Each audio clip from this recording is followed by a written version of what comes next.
పొద్దున్నే లేచి సూర్యుని చూడబోయా, వినాయకుడు ఏమిటో శివుడు ఏమిటో అన్నీ తెలుసు. సూర్యుడినే చూడండి, అందరు దైవాలు మనకు కనపడరమ్మా, మన అదృష్టం. సూర్య భగవానుడు ప్రత్యక్ష దైవం, కనపడుతున్నాడు, హాయిగా కనపడుతున్నాడు. 15 కోట్ల కిలోమీటర్ల దూరంలో ఉండి ఒక కిరణం మనకి ఇక్కడికి చేరాలంటే 9 నిమిషాలు పడుతుంది.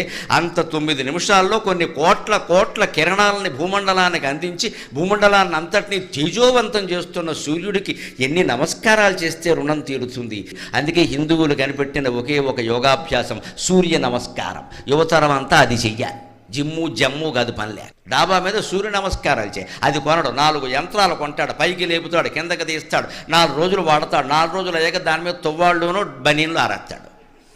అది ఎందుకు కొన్నామంటే తువ్వాళ్ళు బనీన్లు ఆరేడారు. సూర్య నమస్కారానికి యంత్రంతో పని లేదండి. తుండుగొడ్డ ఓ చాపోటి డాబా మీద వేసుకుంటే హాయిగా చేయి, ఒళ్ళంతా బాగుంటుంది. రోజు సూర్య నమస్కారాలు చేసేవాడికి, రోజు సూర్యోదయం సూర్యాస్తమయం చూసేవాడికి డి విటమిన్ లోపం రాదండి అసలు.